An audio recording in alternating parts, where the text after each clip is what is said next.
Selamat siang saudara. Selamat ketemu lagi dengan saya dan saya akan membagikan lagi firman Tuhan bagi semua saudara, dan biarlah firman Tuhan boleh menjadi kekuatan secara rohani dalam hidup saudara. Tapi sebelum itu mari kita satu di dalam doa. Berkati kami lewat firman-Mu, ya Tuhan Allah, kepada kami semua, karena firman-Mu itu kekuatan, penghiburan, kehidupan kami di tengah-tengah dunia ini. Terpujilah Kristus. Amin. Saudara, firman Tuhan kali ini dari 1 Korintus 1 ayat 18 sampai 1 Korintus pasal 2 ayat 5. 1 Korintus 1 ayat 18 sampai 1 Korintus pasal 2 ayat 5. Saudara jemaat kekasih Yesus Kristus, ada 3 pokok yang saya akan bahas. Yang pertama itu adalah pemberitaan tentang salib dikaitkan dengan orang-orang berhikmat. Yang kedua, pemberitaan tentang salib dikaitkan dengan jemaat Korintus. Dan yang ketiga, pemberitaan tentang salib dikaitkan dengan pribadi Rasul Paulus. Saya akan bahas itu satu demi satu, dan biarlah itu boleh menjadi berkat rohani bagi semua saudara. Yang pertama, saudara kekasih Yesus Kristus, pada waktu saya baca firman Tuhan ini, saya dikagetkan dengan kata-kata Paulus yang tegas, yang keras kepada orang-orang berhikmat. Itu ada dalam ayat 18 dan 19. Jadi Paulus tegaskan di sini bahwa orang-orang berhikmat itu akan binasa. Dan dia katakan lagi dalam ayat yang ke-19, dia kutip perjanjian lama, itu aku akan membinasakan hikmat orang-orang berhikmat dan kearifan orang-orang bijak akan kulenyapkan. Itu dia mengutip firman Tuhan perjanjian lama, kata-kata Allah yang keras juga kepada mereka. Tapi bukan kepada pribadi ya. Tuhan Allah tahu mereka menjadi keliru karena hikmat, karena kearifan mereka, dan hikmat dan kearifan yang mengakibatkan manusia itu tersesat, boleh dikatakan demikian ya, itu akan dilenyapkan, akan dibinasakan oleh Tuhan sendiri. Saudara, mengapa Paulus sampai punya sikap yang tegas, keras kepada mereka? Ya itu tadi, karena mereka menganggap pemberitaan tentang salib itu adalah suatu kebodohan. Wah, ini Paulus sebagai seorang pemberita Injil tentu saja ya, terganggu ya, disentuh hatinya ya. Ini kalau pakai bahasa modern, dicolek ini Paulus ini. Jadi Paulus harus bereaksi terhadap perkataan demikian, bahwa pemberitaan tentang salib itulah suatu kebodohan. Nah, ini merendahkan, ini mengganggu hati Paulus, pikiran Paulus jelas terganggu kalau dikatakan pemberitaan tentang salib itu suatu kebodohan. Dan Paulus bilang sebenarnya yang bodoh bukan pemberitaan tentang salib. Yang bodoh itu ini orang-orang berhikmat. Karena orang-orang berhikmat ini dengan hikmat mereka tidak dapat mengenal Allah. Ini Paulus justru kasih balik ini. Justru kalian dengan hikmat kalian tidak dapat mengenal Allah. Jadi bukan pemberitaan salib yang bodoh, kalian yang bodoh, kira-kira begitu. Kemudian Paulus tambahkan lagi di sini. Dia tidak mau menyebar hoax ya. Dia bilang orang-orang yang mengutamakan hikmat itu adalah orang-orang Yunani. Nah, ini jelas ditujukan pada orang-orang Yunani. Ini Yunani zaman dulu, zaman sekarang Yunani itu negara Kristen.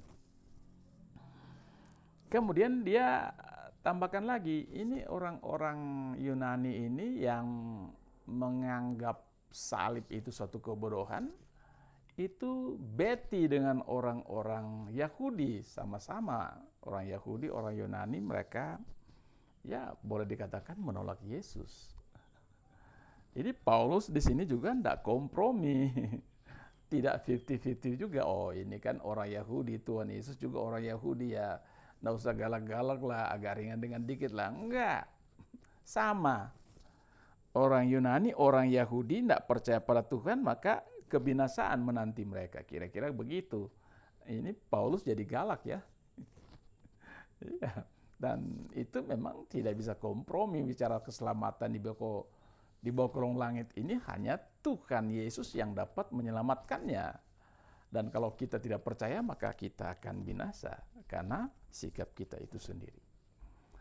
Saudara kekasih Yesus Kristus, tapi Paulus kan juga hamba Tuhan, tentu dia harus sama seperti Allah yang penuh kasih.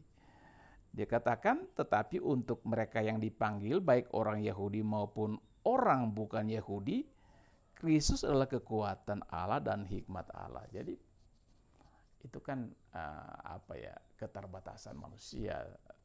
Kasih Allah juga ditujukan kepada mereka semua, baik itu orang Yahudi, orang Yunani, bangsa tidak mengenal Tuhan, tapi kalau mereka percaya pada Tuhan, Tuhan memberikan pengampunan dan berikan keselamatan bagi mereka semua. Wah, ini hebat Paulus di sini ya. Kemudian kita lanjutkan lagi. Nah, di sini hal yang pokok kita akan dalami ya, hal yang dalam. Dikatakan tadi, Kristus adalah kekuatan Allah dan hikmat Allah. Kekuatan Allah dan hikmat Allah. Hikmat Allah dulu. Saudara,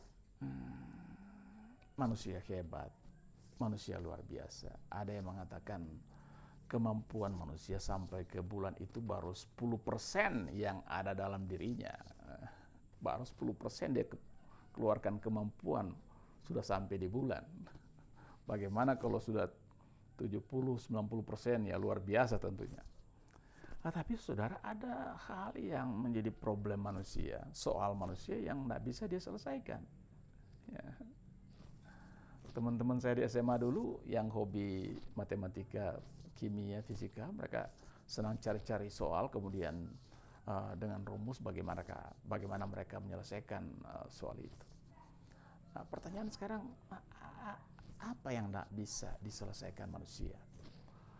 Yang tidak dapat diselesaikan manusia, masalah, problem, big problem boleh dikatakannya, yaitu 4 huruf. Dosa. Dosa nggak bisa diselesaikan manusia. Dari zaman dulu sampai zaman sekarang, dosa nggak bisa diselesaikan manusia. Dosa yang ada dalam dirinya, yang tiba-tiba muncul dalam diri kita. Dosa yang ada di luar kita yang mengajak kita untuk melakukannya. Itu kan problem paling berat dalam kehidupan manusia. Manusia sebenarnya ingin lepas, tapi manusia nggak bisa lepas dari dosa itu. Dosa senantiasa merongrong, mengganggu, menghancurkan hidup manusia. Dan kita lihat saja orang Israel.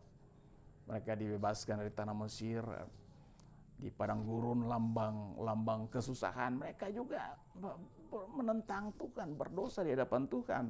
Sampai Musa pun nggak bisa masuk tanah Kanaan karena ada hal yang buruk yang dia perbuat di hadapan Tuhan.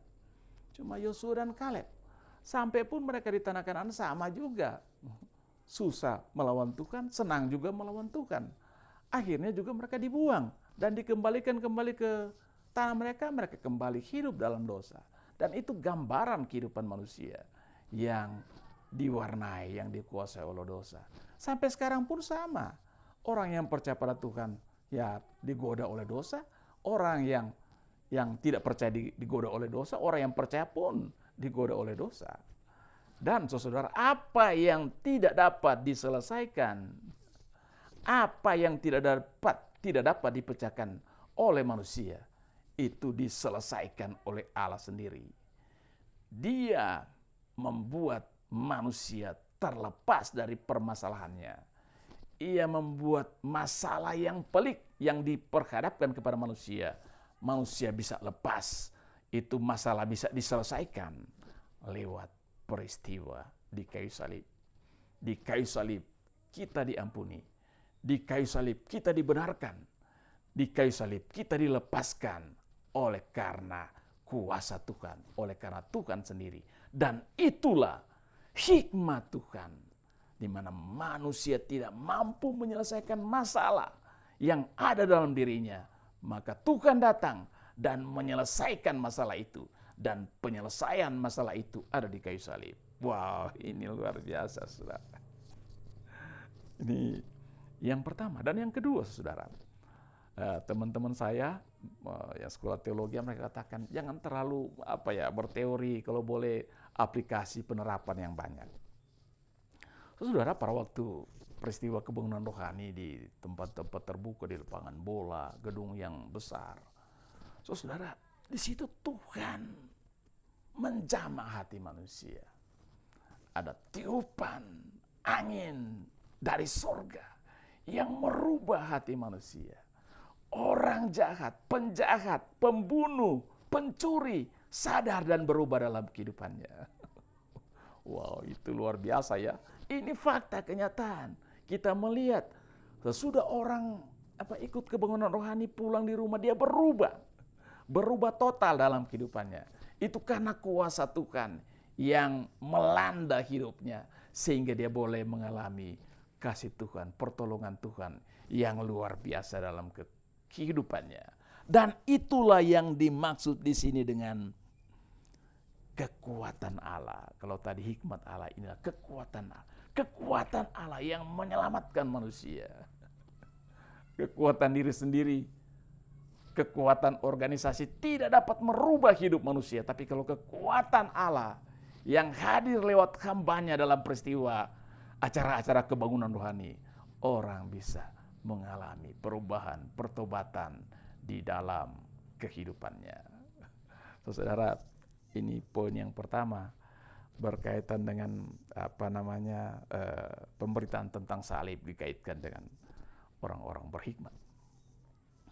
Yang kedua, saudara kekasih Yesus Kristus, kita melihat di sini pemberitaan salib dikaitkan dengan ini jemaat Korintus. Saudara, pemberitaan tentang salib atau pemberitaan tentang Injil itu tidak beda ya. Itu mengangkat harkat hidup manusia. Orang yang tidak berarti menjadi berarti.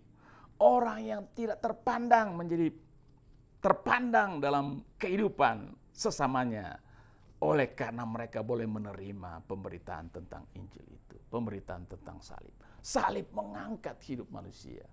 Hidupnya yang bengkok boleh menjadi lurus. Hidupnya yang kacau balau boleh menjadi teratur. Karena mereka percaya kepada pemberitaan tentang salib itu. Dan ada satu rumusan yang menarik yang dikemukakan oleh Paulus di sini. Itu adalah pasal yang pertama ayat yang ke-30. Tetapi oleh Dia kamu berada dalam Kristus Yesus, yang oleh Allah telah menjadi hikmat bagi kita. Hikmat bagi kita. Ia membenarkan dan menguduskan dan menebus kita. Ia membenarkan. Saudara, secara konsep kita yang percaya pada Yesus, kita dibenarkan. Nah, tapi konsep itu harus menjadi kenyataan dalam kehidupan kita. Ada bagian-bagian hidup kita yang perlu dijamah oleh Tuhan. Pikiran kita yang tidak benar, hati kita yang tidak benar, tubuh kita yang tidak benar di hadapan Tuhan, itu dikoreksi oleh Tuhan, dikuduskan oleh Tuhan. Waktu kita percaya, kita tidak menjadi seperti tukang sulap yang tiba-tiba berubah, enggak.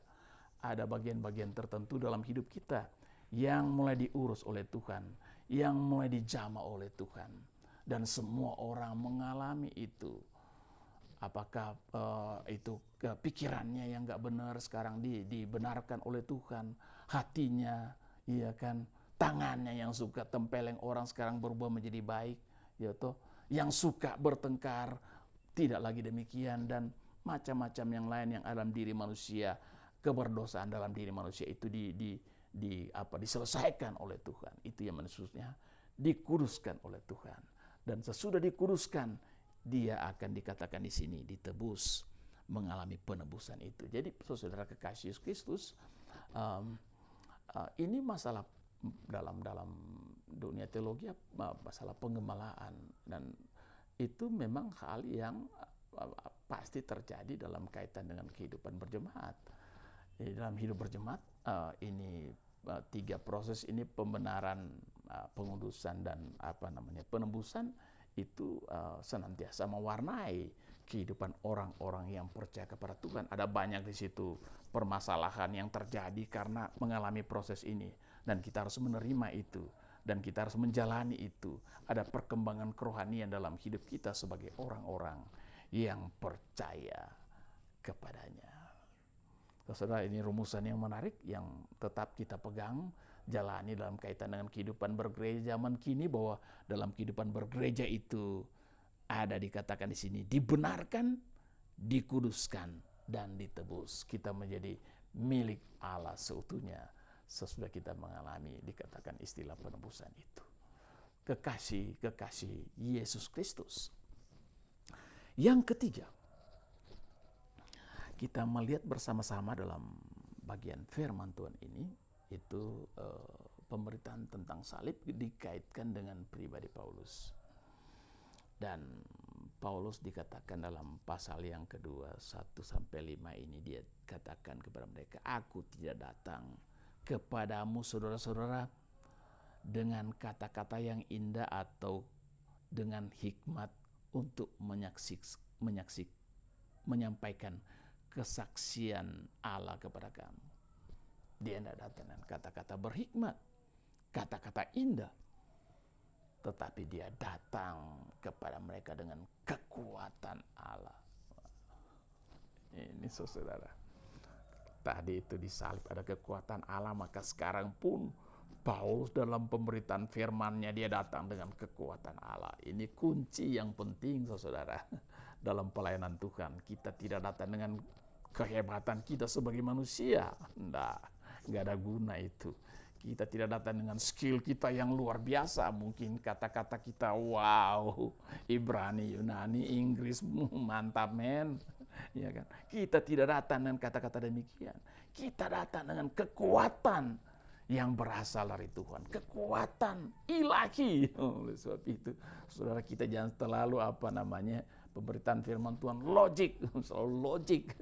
Padahal sebenarnya pemberitaan firman Tuhan itu tidak logik, karena itu berasal dari Tuhan. Tuhan yang ada di sorga, yang menyampaikan firman-Nya. Dan di dalamnya adalah kekuatan Allah yang menyelamatkan siapa saja yang mendengarkannya. Yang haus rohani akan dipuaskan, karena pemberitaan firman Tuhan berasal dari kekuatan dari Tuhan sendiri, dari Allah sendiri. Itu yang dikatakan oleh Paulus. Dan yang paling menarik saudara, dari perikop ini saya akan bacakan. Ini banyak orang yang belum mengetahuinya, dan saya akan sampaikan kepada semua saudara. Dikatakan di dalam ayat yang kedua, pasal 2 ayat 2. Sebab aku telah memutuskan untuk tidak mengetahui apa-apa di antara kamu selain Yesus Kristus, yaitu Dia yang disalibkan.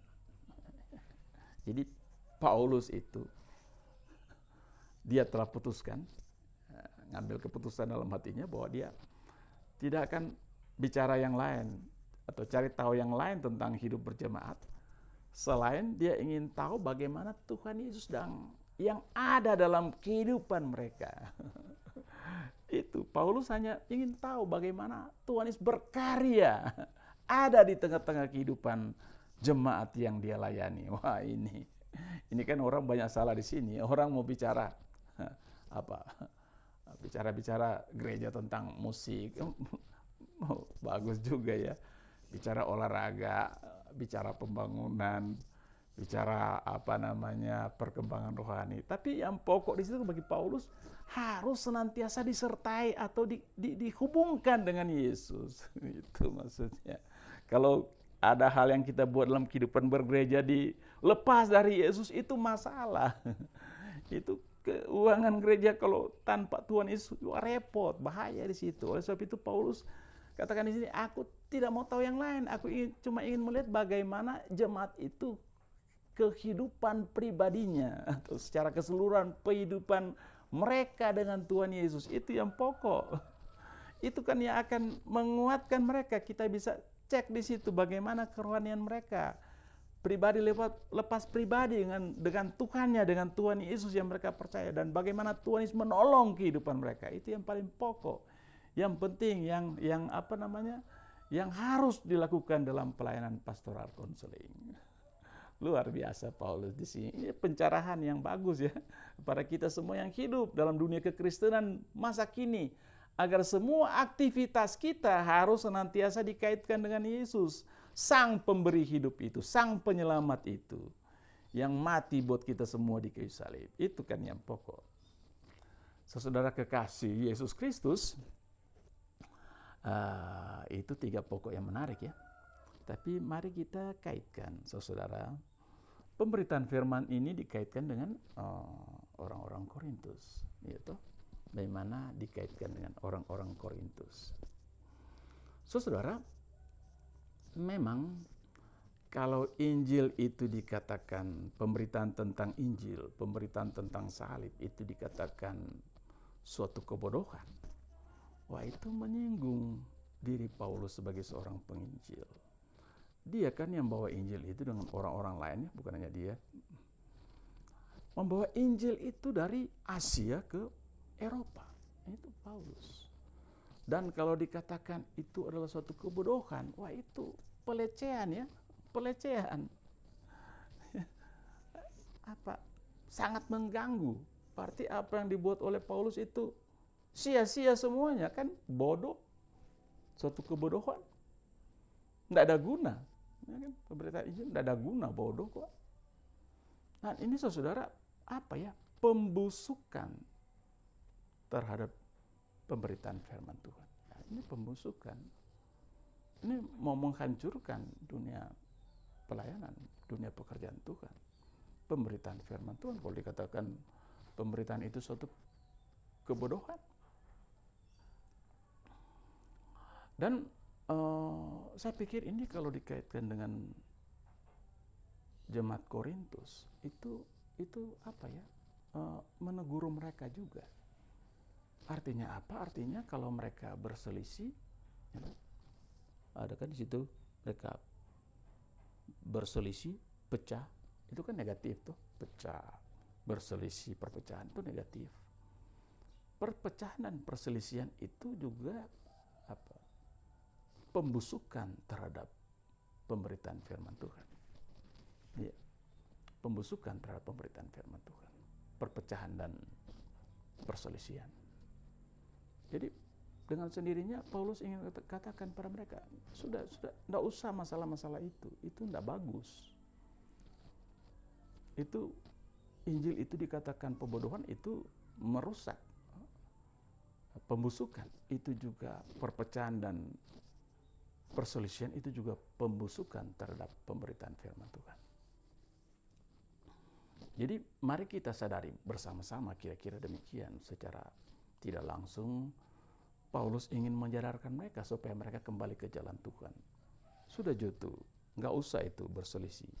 Perpecahan jangan sampai terjadi dalam kehidupan umat manusia, orang-orang yang percaya kepada Tuhan. Saudara, pembusukan terhadap pemberitaan Injil itu saya pikir penting dalam kaitan dengan kehidupan kita. Orang-orang yang hidup pada zaman modern ini. Agar supaya juga kita sebagai orang-orang yang percaya kepada Tuhan, jangan sampai langkah kaki kita itu adalah bagian dari pembusukan terhadap pemberitaan Injil. Ya, orang-orang akan berkata, yang kritis, yang melihat langkah kaki manusia, kalau orang-orang Kristen ini langkahnya nggak benar, kan itu mempermalukan Injil itu sendiri. Ya kan? Katanya orang Kristen kok saling membunuh? Katanya orang Kristen kok menjajah bangsa lain? Ya kan? Orang Kristen kan benar penginjilan gospel. Tapi kan glory, gold itu kan bukan Injil. Itu kerasukan ke apa ya? Boleh dibilangnya sesuatu yang buruk yang ada dalam diri manusia. Itu kan orang yang apa? Kalau gold kan berarti harta tujuannya, ya kan? Gold kok. Kalau glory kan kejayaan manusia. Kan Injil bukan begitu. Injil bukan cari gold. Injil itu bukan cari kemuliaan. Injil itu membawa manusia ketemu Tuhan. Sadar di hadapan Tuhan. Injil itu bukan nakut-nakutin bangsa lain. Dengan kapal induk yang banyak, hampir 10 lebih mungkin, nakut-nakutin 2 kapal induk yang dimiliki oleh China. Injil itu bukan demikian. Orang Kristen bukan nakut-nakutin orang lain. Itu mempermalukan Injil itu, langkah itu.